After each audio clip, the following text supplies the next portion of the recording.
Para muitos, as palavras igreja e política não combinam. Há muitas opiniões diferentes. Uns é a favor, outros são contra. Mas será que realmente não combinam? Será que uma pode corromper a outra? O que a história nos conta? É sobre isso que irei falar nesse vídeo. A palavra política quer dizer a arte ou ciência de governar. A política surgiu na Grécia Antiga, aproximadamente no século VI a.C. Nesse período, o homem grego começou a passagem da consciência mítica para a atitude filosófica. Como a política surgiu nessa fase, ela não era como é hoje, pois dizia a respeito exclusivamente à organização das polis. O surgimento da polis, que quer dizer cidade-estado, foi o elemento norteador para que a política fosse criando suas bases no mundo grego, e assim nas cidades nascesse a grande preocupação em como administrar bem as cidades-estados. A política é uma palavra que pode ter muitos significados diferentes. O principal conceito é ligado ao ato de governar e de tomar decisões. A política é ligada ao governo, às suas decisões e ao conceito de Estado. Dessa forma, a política também é um conceito que se relaciona com as questões de governo, já que é preciso um relacionamento político para que os governantes tomem decisões que atendam aos interesses dos cidadãos. Política também pode se referir ao relacionamento entre as pessoas, principalmente quando o objetivo é chegar a um consenso ou a um objetivo em comum. A necessidade de organizar os funcionamentos das cidades-estados aconteceu depois que surgiram classes sociais populares que também desejavam participar das decisões relativas à cidade. Foi a partir desse momento que em Atenas surgiu uma forma de governo que foi chamada de democracia ateniense. Esse é o primeiro registro histórico da política e da democracia. Foi um homem grego chamado Clístenes que iniciou a organização da democracia ateniense.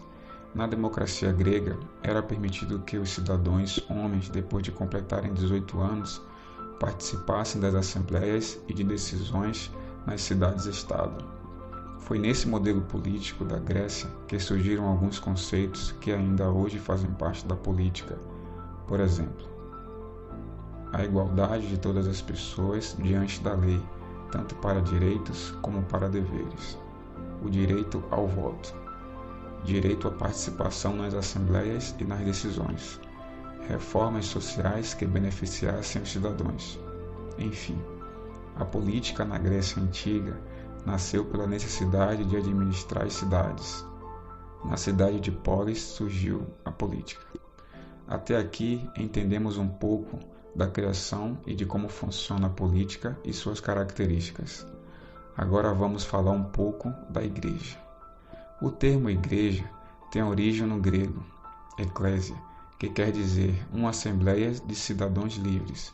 Foi adotado pelos autores do Novo Testamento e empregado para referir a uma nova aliança do povo de Deus. Com o passar do tempo, a palavra igreja adquiriu um novo significado, edificação dedicada ao culto religioso. No século V a.C., a polis, cidade-estado de Atenas, introduziu uma nova forma de governo, a democracia.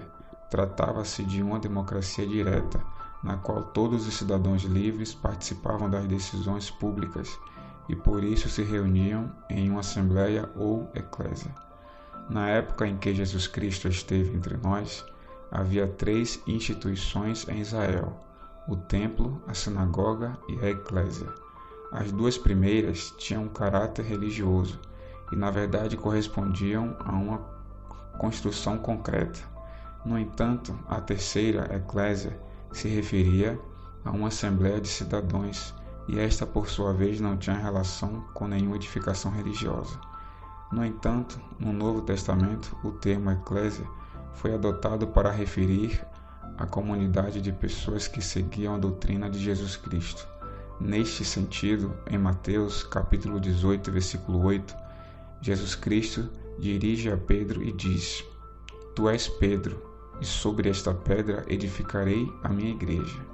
Segundo as diversas doutrinas cristãs, Jesus Cristo é o gestor de uma nova comunidade religiosa ou igreja.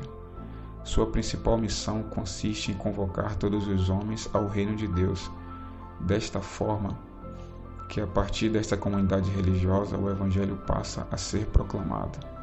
Até aí, essas duas vertentes andavam de mãos dadas, porque tanto a política como a igreja tinham quase que os mesmos princípios e valores com relação aos direitos e deveres das pessoas. Porém, o tempo foi passando e a política foi trilhando outros caminhos contrários ao caminho da igreja. Sabemos que onde tem seres humanos tem falhas.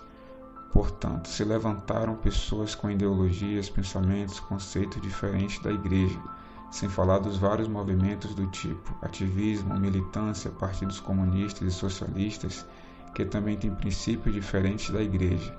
E, por fim, a corrupção.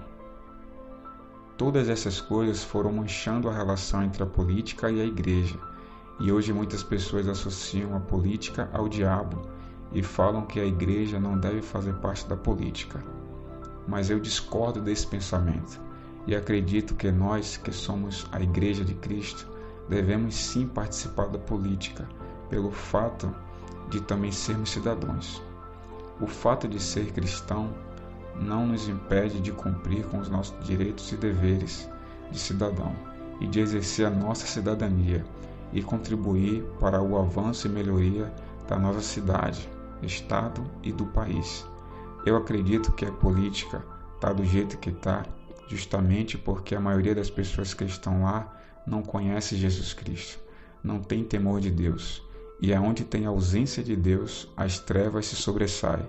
Por isso, nós que cremos no Deus vivo e acreditamos em Sua palavra, precisamos apoiar os candidatos cristãos que temem a Deus e que são verdadeiros patriotas, para que a luz do Evangelho de Cristo possa clarear a escuridão que se tornou a política, para que os princípios e valores que a Igreja defende possam estar cada vez vivos na sociedade. Obrigado por ter me acompanhado até aqui. O que você acha desse tema? Qual a sua opinião? O que você acha da relação entre a igreja e a política? Você é a favor? Você é contra? Dê sua opinião. Se você gostou desse conteúdo, compartilhe, deixe o joinha aí e se inscreva no canal, porque irá ter vários conteúdos falando sobre a palavra de Deus, falando sobre acontecimentos históricos e muitos outros temas interessantes. Agradeço pela sua atenção e até o próximo vídeo e que Deus te abençoe.